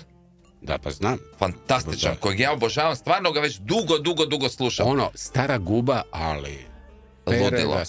Ludilo. A pazi sad ovu situaciju. To vidim da si se nevjerojatno pripremio, ali mislim da ovo nisi mogao čuti nigdje. Prije, dakle, to je bilo taman pred koronu, 2019-2020, jedna djevojka koja je bila u Americi na koncertu od Taj Mahala. Dobro. Otišla se poslije slikat sa njim. On joj pitao dakle je. Ona je rekla iz Hrvatske. On je joj rekao iz Hrvatske. Imate tamo izvanredan bend kubizma. Šališ se. Znaš šta? Ja sam 5 put rekao, ja sam ovako stao i rekao, evo, isto ovako, veli, rekao mi je, Taj Mahal mi je rekao kubizmo, nemoj, pa to... Ja ne vjerujem, pazi, čovjek kojeg slušam već 20 godina, za kojim sam lud, je li moguće da je... Ona je rekla da mi se kune. Nikad nisi pokušao neki connection? Jesam. Zapravo nisam. Mislio sam ga napraviti. Krenulo je korona, ludilo. Meni odmah mi je bilo u tom trenutku. Moramo ga zvati za nešto. Pa Taj Mahal zna za kubizmo. Sjajno. Me je to bila... Ovo je stvarno ekskluzivica. Evo, jesam te, ne mogu vjerovati. Napokon, da. Znaš šta, opako si se spremio, rekao, ako si ovo negdje čuo... Ne, nisam to čuo, ali ovako, odabrao sam pjesmu koja je izvedena u jednoj ediciji Bloody Sunday Session. Ne znam da li si čuo to. Dakle, imamo ovako ulice New Orleansa i sad u konjskoj zaprezi, dakle, je jedan i jedini bluzer Taj Mahal. A pazi foru, na tu ideju da se to snimi baš u konjskoj zaprezi je došao tonski inženjer i producent Erik Eigel, tak se frajer zove. Da. I on je, pazi, čovjek je smislio tu ideju na svom balkonu. Dakle, ako hoćeš dobru ideju, na balkon ćeš filmu. I dok je živio u najstarijoj stambenoj zgradi, kaže, u Americi. I gledajući kočije, kako prolaze u pauzama snimanja u kućnom studiju, njemu se činilo logičnim zašto ne spojiti to dvoje zajedno. Znači, kužiš, svirka ide uživo, u koči i tako dalje. I sad ako još tome dodaš ne rum, nego recimo Bloody Mary u mješavinu, dobivaš taj jedinstveni užitak. Apsolutno. Tako dobro. 12 država, 15.000 km na motoru, a sve u 38 dana opisanih u knjizi Putešestvije po Turkestanu. Ovako, bacio sam neku statistiku, dnevni prosjek 400 km, čovječe. Da. Na motoru. Brutalni je to prosjek. Čovječe. To je, motoristi znaju, 250 do 300 km dnevno za takvo putovanje u principu. Ali meni su oni dijelovi knjige u kojima ti opisuješ kak si u tako reći polučučićem položaju na motoru. Pa to ja pokušavam samo zamisliti po tim rupama. Što, teško ti se sjetiti. Gle, treba kondicija. Dakle, i za planinarenje, i za Himalaju i to. I za ovo, dakle, ti si baš u polučučnju, jer ne smiješ biti na motoru. Da, pokušavaš amortizirati još... svoju crnu pantericu. Jadna što je sve prošla. Kosti, sve, ti legneš kad legneš spavati. Jeste je izljubili na kraju? Je li još živa, mislim, ona? Da. U jednom trenutku sam mislio da bi možda trebao imati neki novi motor. Meni su bili najgori, oprosti, dijelovi knjige u kojima se ti već na neki način opraštaš od nje. A gle, bilo je, da. I sad sam mislio da je ostala tam negdje u nekoj visoravni. Ali to je nešto što se pomiriš prije puta. Neću o tome. Nemoj mi to niti spominjati, jer ja sam je doživljavao kao živo biće. Pa ja isto doživljavao. I ono imaš kao ono dahće, pa onda stane, pa onda... Zato ima svoje ime. Ali ovako, bravo, crna pantera, svaka čast. Dakle, u životu treba, a pogotovo kad je riječ o putovanjima, napraviti taj prvi korak, kako kaže Lao Tzu. Dakle, kineski učitelj i filozof. Dakle, sve ostalo je lako, koliko bi bilo teško. Jednostavno osija zvijezda na nekom drugom nebu, zov daljine na cestama koje vode daleko od doma, iskustvo je koje nema cijenu. Apsolutno. Evo, predivno. Sad, evo, da ja bi napisao isto. Isto koji je lao. A čak nešto u Himalajskom dnevniku sam, recimo, točno se sjećam, kad smo došli ispod Mera Pika, dakle, čekalo nas je to penjanje na 6.500 metara gore, i sad taj trenutak kad smo prvi put ugledali iznad nas tu gromadu, dakle, ti ideš između nekakvih i nisi sve, i onda dođeš odjednom ispod nje i pogledaš gore i smrzneš se, i onda sam zapravo napisao, to je, planinari to znaju, nemoj više pogledat gore, samo gledaj u svoje noge i korak po korak. Korak, ako pogledaš gore, obeshrabrit ćeš se. To je nigdje. Ja sam mali mrav. Samo gledaj ispred sebe svaki korak, da ne zapneš za neki kamen, da ti se noga ne okrene. Tako i s kilometrima na motoru. Savršeno. Ista stvar. Ali znaš što me oduševljava u knjizi? A to je na nekoliko mjesta, ali to je tako i u životu. Evo, ja to stvarno vučem kao jednu paralelu bez zeke. Dakle, ti vjeruješ u anđele čuvare. Da. Na putovanju. Da. Dakle, ima taj... Spominjem ih u svakoj knjizi. Gui, da. Onda Švicarka Monika i Španjolac Peter. Da. Koji su krenuli na put na dan kada ste ti i Ivana slavili godišnjicu braka. Oni su Poljaci. Oni su Poljaci? Oni su Poljaci, ovi su bili drugi jedni koji smo sreli. Monika i Peter su Poljaci? Da, oni su Poljaci, Jel, oprosti, ali ja sam očekivao da ćeš ti meni na kraju knjige ispuniti obećanje koje si dao u knjizi, da ćeš se javiti Moniki i Peteru i objaviti što se dogodilo s njima, jesu li došli sretno kući kao i vi. Mi smo s njima u kontaktu i dalje. Da, ali to nemamo na kraju knjige. Pa nema na knjizi. Ali ovako, Peter ti je trenutno s motorom u Nepalu. Dakle, njemu stvarno... U Nepalu je. Bio je između ostalog, poslije toga baš smo bili u kontaktu, bio je po Afganistanu i naravno i njemu i Monici sam pokazao da su dio nove knjige. On je rekao, poslaćeš mi doma. Da, ima i slika njihova. Da, veli, kad se vratim sa puta, obavezno mi šalješ knjigu. Da. Ima još tu, naravno, tih anđela čuvara, Ujak Leša, recimo, to mi je dobra spika. Jel da? Kad si se dogodio, pred njegovim vratima, mislim da si napisao plave boje, to fino izgleda. I onda te on podsjetio na tvog prvog punca i tak dalje. No dobro, uglavnom, anđeli čuvari, što pišeš i u knjizi, očekuju na neki način reciprocitet. Što znači da i ti onda pomogneš drugima u nevolji. Pa da, to je nekak moja vjera. Moja vjera je zapravo u balans. Da jednostavno sve u životu mora biti izbalansirano. I zato Yin i yang. Iz naše sebičnosti, ajmo to tako reći, hajmo pokušati napraviti što više dobra. Zato što smo sebični, zato ne želimo da nam se dogodi loše. Ako ne želimo da nam se dogodi loše, svemir će to izbalansirati. Idemo raditi dobro i to je meni svaki put. Dakle, dobro se vraća dobrim. Sigurno. Okay. Znači, ti to ne moraš očekivati isti tren. Ljudi se zeznu pa očekuju to isti tren. To se dogodi kad se najmanje nadaš. Znači, ja kad idem na put... I obrnuto, naravno, i obrnuto. Ja i svaki put kad mi pomognu ti ljudi od kojih ne očekujem, koji se potpuno nenadano stvore zaista kao da ih je nebo poslalo. Da, ja već čekam, gotovo je nema. I neko se pojavi.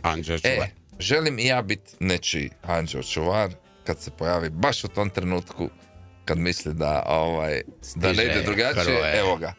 Znači, a to može biti bilo koji trenutak. Dakle, budimo dobri ljudima oko sebe. Upamtite ovo škvadro što je sada Hrvoje ispričao, a i napisao naravno u svojoj knjizi. Vrlo važan još jedan, rekao bih, pojam gostoprimstva. Dakle, u ovom dijelu svijeta je to prva i osnovna stvar. Dakle, Kazahstan, pazi, iznenadna stvar, dogodite se na njihovoj svadbi. Da, i ne puštaju nas sa svadbe. Moramo s njima plesat, moramo. Nahrane nas, stolovi prepuni hrane. Kao dođite škvadrom, mi, otkud ste vi? Čak ima i fotka Ivana Čaga.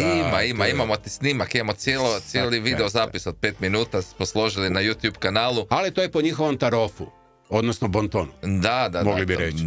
Taj tarof, to je zapravo, smo prvi put doživjeli u Iranu. Zapravo, ja sam ga još prije doživio u Armeniji i tad su mi pričali, naime 2015. sam bio isto s motorom putovanje po Kavkazu i tad sam u Armeniji isto to gostoprimstvo doživio i tad su mi ljudi govorili, ja rekao, jel to normalno? Da, to je tradicija drevne Perzije. Nisam bio toliko dobar sa geografijom, ja rekao, kakvoj Perziji sad meni Armenci pričaju, ja sam u Armeniji.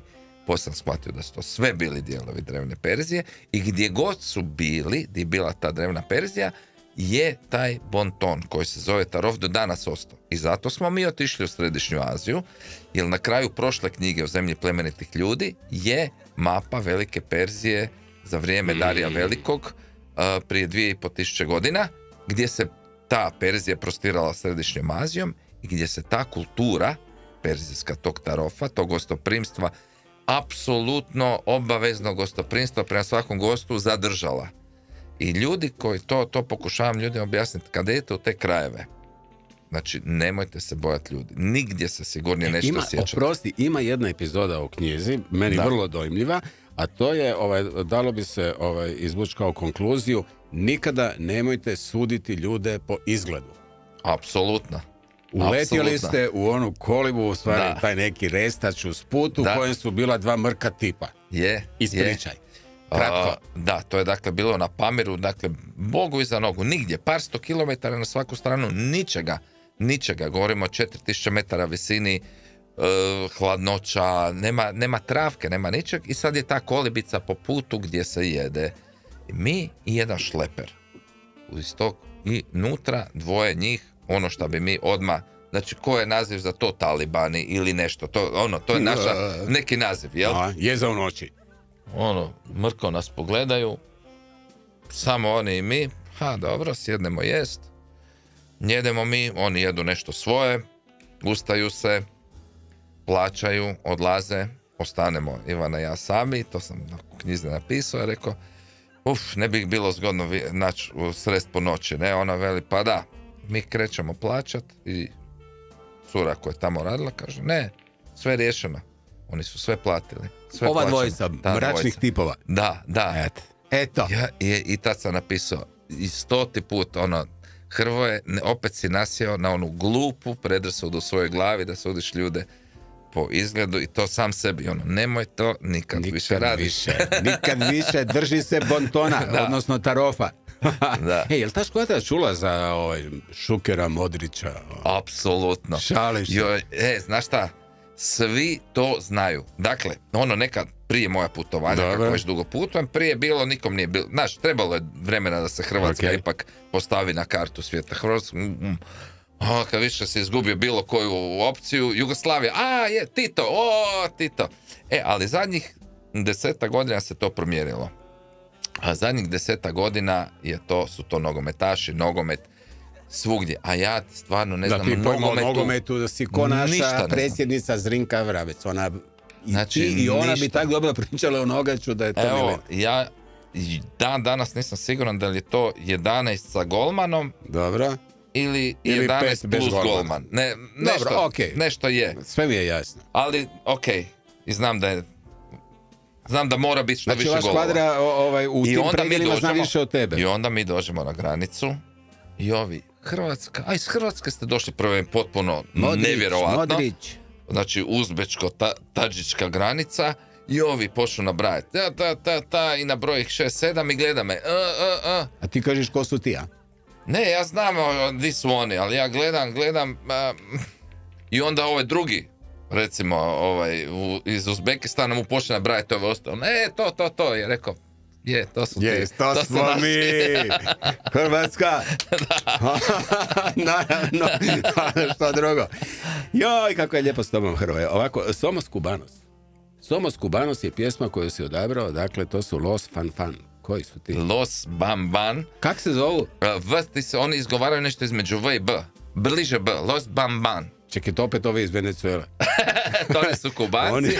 Kaže, oni koji idu. To su opet ovi Ricardovi. To ti je najpoznatiji bend na Kubi već 50 godina. Dobro, dakle, Škvadro, ovo upamtite. Dakle, kad piše Los Van. Vi ne čitate to niti fan kao ja, nego ban. A to bi bilo, ti si po njemačkom čitao. Pa ne znam, ja ne znam, čovječe. Znaš šta, palo mi na pamet, zamisli tragedije da je za vrijeme ovog kolonijalizma, da su recimo Njemci okupirali Karibe i da sad imamo karibsku glazbu i na njemačkom. Ja, fan. No dobro, ovo smo izbjegli. Nemoj mi cinkati Ricardo da sam mu rekao za band da se zove fan. Dakle, Ricardo, Los Ban.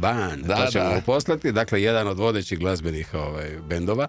Post-revolucionarne Kube, pazi. Grupu je 69. godine, ja sam to malo ipak vidim. Basist Juan Formelj koji je vodio bend do svoje smrti. Evo, i preuzeo moj sin. U svakom slučaju bio jedan od najvažnijih osoba u suvremenoj kubanskoj glazbi, pridonio razvoju songa i timbe. Da, to su stilovi danas. To su stilovi, dva popularna plesna glazbena žanra. I bili su prva kubanska grupa koja je koristila, sad dolazimo u ovaj tvoj dio, sintisajzere i bubnjare. Je. Ali ovo mi je jako zanimljivo. Dakle, ono što je super, dakle, kad već pričamo o tom vašem nevjerojatnom putovanju, putešestvijama po Turkestanu, je to što na cijelom putovanju od 15.000 km, dakle govorimo od Kine pa do Afganistana, tvoja supruga i ti niste niti jednu riječ prozborili na engleskom. Da. Znači komunicirali ste isključivo na hrvatskom. Dakle naučiš, kako ti lijepo to u knjizi pišeš, jedno 30 ruskih riječi škvadro ako ste se odlučili za ovaj putešestvije i možete lijepo do Kine doći s hrvatskim. Točno. A znaš šta, da bi ljudi vidjeli zapravo da to je tako, meni je super još jednom spomenuti naš kanal Šarena Kugla. Dakle, YouTube kanal Šarena Kugla, Hrvoje Rupčić i Ivana Rupčić. Da. Dakle, imamo Kujundžić. Bravo. Uglavnom, tamo imamo recimo 7 dokumentaraca iz Irana po pola sata. Imamo snimke sa ovog putovanja. Imamo po Hrvatskoj, po Balkanu, po svugdje. Mi sve te planinarsko-motorističke ekspedicije, sve ih dokumentiramo. I tamo između ostalog imam video gdje ja s jednim Rusom razgovaram o tome gdje treba putovati dalje. I ovog sa kazahstanskog vjenčanja isto ima razgovora, ja na hrvatskom derem, oni na ruskom. Negdje se vi nađeš se. Ti shvaćaš nakon 3 dana da nije dobro, nego je harašov, još 5 riječi, a sve ostalo, 1, 2, 3, riba, spit, hrani, tovo. Koliko sličnih riječi? Ali ima i nekih, rekao bih, nelogičnosti u tim nekim pojmovima koji su kod nas u odnosu na njihove. Recimo, našao sam u toj knjizi tvoja jednu riječ, koja mi je malo pogotovo za ove dečke u Remetincu baš neće leći, naime buhara, jel? Kad mi kažemo buhara, ali pasti kod njih je to sretna palača. Da. Ovi se dečki baš ne bi složili. Bravo. Koje, jel tako? Da. Mi možemo reći da je sad Remetinec Hall of Fame, recimo, kuća slavnih i tak, ne bi baš rekao da je bilo baš sretna palača. A zakaj oni to zovu buhara sretnom palačom? Pa ne znam, to je... Pojma nemam. Dobro. To je grad, to je jedan od ta 3 grada sa središtem puta svile. Dragi, najvažnije je to da je hrvatski svjetski jezik. Svjetski jezik, ja sam rekao, dakle, mi smo prošli cijelo to putovanje sa hrvatskim jezikom. Ali sad se moram dotaknuti, ovo je jedna mala digresija, ako nas Ivana sluša, nek ugasi radio, mislimo, jer naime, radi se o tome da ste vi, a to je opisano u knjizi, imali i nekoliko baš jako teških dionica. A jednoj ste se pokefali. Jesmo. Ti si Ivani rekao da ona zvoca kao baba. Kao stara baba. Još ovo baba, to bi i prošlo. Ali stara baba. Da, pa gle, pa moraš, u nekom trenutku moraš puknuti. Bio je još jedan moment kojeg nisam opisao u knjizi, dakle, vjerujem, nadam se da će ovo zaintrigirati ljude da pročitaju, ali evo nešto što nisu čitali. Dakle, prva situacija je još bila u Rusiji, koju nisam opisao, bila je suprotna. Naime, i tu je osigurač iskočio. Tu je isto iskočio osigurač. Šta je bilo? Skrenuli smo sa glavne ceste, išli smo malo gledati ruska sela, slikat, snima, doživljavati. Tamo su bile lošije ceste. Ali bila bi zapravo super cesta, u jednom momentu bi bila lošija. I onda bi ja naletio na rupe, onda bi mi malo poskakali i onda rekla, sporije vozi. Ti ćeš meni. I onda, da sporije vozim. A ti ne možeš očekivati u kom trenutku će se dogoditi to. Znači, ne mogu ja I onda drugi put. Zamolio sam i ja lijepo 40 na sat. 40. Pazi, nas čeka 15.000 km puta. Ja ne odustajem. I furaš 40. Ja se vozim 40. Znači, mi stojimo. I ona čeka. Znaš, sad je to igra živaca. Prođe 15 minuta. Pol sata. 45. Ništa. Šuti ona, šutim ja. Ne.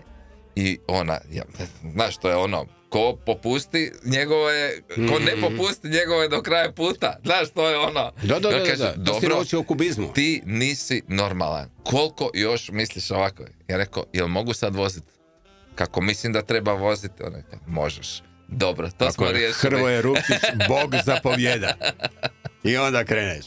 A ovo je isto bila situacija da bili smo to na Pamiru, taj pamirski autoput, Odron i nećemo sve ispričati, neka kupe knjigu, neka čitaju i nema. I onda će i saznat kako ste prošli kroz tunel smrti, to mi je bilo strašno. Mislim, to pokušavam zamisliti. Jedan od družnih prizora. Ne, pogotovo zato jer je to prostor, ja sam samo pokušao to zamisliti, taj mrak. Da. I ovo što ti opisuješ, onaj dim kužiš, ti ništa ne vidiš, naučiš taj šalter. Mislim da bi oni za 2 dana shvatili da su nekog zgazili. Da ste tamo stali, mislim, užas. Ne, i to nećemo ispričati. Ali ovako, kako ti voliš, naravno, tu multikulturalnost, pa naravno, koja se očitava i ja bih rekao da su na neki način to najljepši primjeri pjesme, dakle glazba. Dželimadi Tunkara. Fanta Burama. Dakle, govorimo o glazbeniku s Malija. Da. Mali je država u zapadnoj Africi. Pišeš tamo potegnu sad kad čuješ ovu pjesmu. Bez izlaza je na more, to je činjenica. Ali također je činjenica da je taj čovjek, taj Tunkara, odrastao okružen tradicionalnom glazbom. Koji su svirali članovi njegove obitelji, ti grioti, glazbenici i povjesničari po rođenju. A on je kao dječak svirao džembe. Dakle, kod ti bubanj, ngoni, pa onda nešto malo lutnju, pa to je nalik benžu. I kada se preselio u glavni grad Malija, a to je Bamako, tijekom 60-ih zapravo je planirao raditi, što misliš šta je htio biti? Ili što mu je obitelj rekla da će raditi? Vatrogasac. Ma ne, krojač, čovječe. Ali glazba je srećom nadvladala. Tako dobro. Najveća vrijednost putovanja u razne krajeve svijeta je u tome da uživaš u različitim načinima života i različitostima među ljudima na modrom nam planetu. Ok? Da. Dakle, različite glazbe su samo dio različitih kultura, ali i na neki način njihov vjerojatno najemotivniji pokazatelj. Točno. Ti si vrlo otvoren prema svim kulturama, tvoja supruga također. Kao što si rekao, napravili ste i YouTube kanal Šarena kugla. Da. Sad dolazimo do nečeg što je također opisano u knjizi, ali na nekoliko mjesta, a to je da mnoge zemlje koje ste posjetili imaju, dakle, to svagdje na svijetu postoji ta administracija i posebne procedure prilikom ulaska i izlazaka, kad ono te škvadra dočeka na granici i kaže... Šta kaže? A gdje je pečat? Jel' tako bilo? Da, točno. I tako stalo. I trebaš imati 2 pečata. I sad ti dođeš, nema jednog pečata. Nema, a gdje vam je drugi pečat? Otkud ja znam? No, bilo kako bilo, morali ste odrediti kako doći recimo do granice s Kinom na istočnoj strani Turkestana i vratiti se natrag, što je tražilo upoznavanje s režimom viza. Za Rusiju je trebala dvostruka. Točno, da, zato smo išli. Za ulazak i izlazak, naravno. I povratak, da. Što je bilo sa bankovnim karticama? Pa taj dio svijeta ne rade. Znači moraš imati keš? Da. Znači to se upoznaš se s tim prije puta i poneseš keš za te 2-3 zemlje. Naime, čak je neugodna situacija, to sam isto opisao u knjizi. Išao sam platiti tadžičku vizu po putu i nije mi htjela proći. Nikako nije prošlo. Da te šogor nije spasio. Ne, brat. Buraz je bio na moru, to u knjizi piše. Da on odavdje plati moje vize. On stiroče s plaže. Sve je to pisano. Je. I onda je, ali bilo je napeto da tebi viza dolazi, a njoj ne dolazi. Da. I igraju se s vašim živčekima. Da. Opako, ne? No, dobro, na takva putovanja nitko se ne može u potpunosti pripremiti, jer izazov je i ovako neke neočekivane situacije uvijek, naravno, dočekaju koga? Avanturiste. Pa, naravno. Pa, bili i bračni par. Dobro. Bilo kako bilo, je li točno da do kraja putovanja niste mogli biti sigurni hoćete li ga i završiti? Točno, da. Imali smo 2 nedoumice gdje su nam vremenske prilike mogle odrediti bitnu promjenu trase i produljenje od ko zna koliko dana, a to zapravo je zadnje bilo prelazak iz Kazahstana nazad, iz Uzbekistana nazad u Kazahstan, gdje nas je čekalo 800 km pustinje do Kaspijskog jezera, kojeg ja zovem Kaspijsko more u knjizi, pisao zašto, zato je veće od Jadranskog i slano je, pa zašto bi bilo jezero, i u tim jezicima svi zovu more. Uglavnom, na tih 800 km, preko 600 km nije bilo ni benzinske pumpe, morali smo uzeti posebne kanistre s gorivom za prelazak i tako dalje. I bilo je pitanje, ako budu puhali jaki vjetrovi, kao što znaju, zamešće cestu i nema šanse s motorom preći preko tog nanosa na pijesku, i onda staneš sa strane i nadaš se da će proći neki kamion u koji ćeš ili ubaciti motor, ili nećeš, ili ćeš samo ti se izvući. Nemo mi samo reći da si pomišljao staviti u sput Crnu panteru. Crna pantera je čudo. Je, čudo od motora. Čudo od motora. Sa mnom preko 10 godina, 120.000 kilometara. Čekaj, ali u knjizi mislim da ne piše koja je vrsta Crne pantere. Ne piše nigdje ništa. Zašto? Jel ti vidiš na našim kacigama nema nigdje ničega. Zbog sponzora? Znaš šta, ja sam ti nevjerovatan što se toga tiče. Na mojim instrumentima, dakle, klasični instrumenti koji svi imaju proizvođača instrumenta, ja ti to preljepim. Na kožama od bubnjeva ja preljepim gdje piše oznake. Imaš neku fobiju od tih znakića? Da. Da te ne na blokira svojoj negdje. odjeći nema šanse da ćeš ti vidjeti na meni neki znak. Nema teorije. Pazi, nema teorije. A dobro, ali da su caltali, onda bi imao ono. Ma ne idemo uopće u to. Ne idemo u to. Ali molim te, reci mi. Ali čekaj, ja čak i traperice, jednom kad sam kupio 501, me smetala ona crvena markica, ja sam odrezao sa nožem da se ne vidi. Levi's ono. Da, ništa se ne smije vidjeti. Pa isto tako, zato ne znaš koji je motor. Pa ne znam koji je motor, stalno tražim koji je motor. Je li to Suzuki, Honda, šta je? Jer sam sa cijelog motora poskidao sve znakove. Molim te, ko Boga ostaje među nama, Crna pantera je? Ne, dobro, može. To je Suzuki V-Strom 650. Hvala ti Bože, Suzuki, evo. Ja ti to mogu reći, ja ću reći to svakom. Krešo odmah piše Suzuki, kupujem na rate. Evo, odmah palimo. To je Crna pantera, znači Suzuki. Svaka čast, čovječe, svaka čast. Prije no što se rastanemo, koja bi mjesta ponovno posjetio? Znam, Kirgistan. Kirgistan je otišao planinarit, dakle najljepša planinska zemlja. A siguran sam još nešto što nisi uspio vidjeti. Bio si tamo, a to je još gore. Kad dođeš, a ovaj te ne pušta, onaj mrki s puškom. A to je Bajkonur. Aha, u Bajkonur, da. Nećete pustiti unutra, niste uspjeli ući. Nismo uspjeli ući. Gle, sve bi ponovo, a i sve bi šta nisam. Još me nešto iznenadilo da je po tebi, a naputovao si se, hvala Bogu, da je po tebi Tbilisi, jedan od najljepših gradova. Meni je, ja sam oduševljen. Znači, inače ne volim gradove, u mojim putopisima gotovo da se ne dotaknemo gradova. Dobro.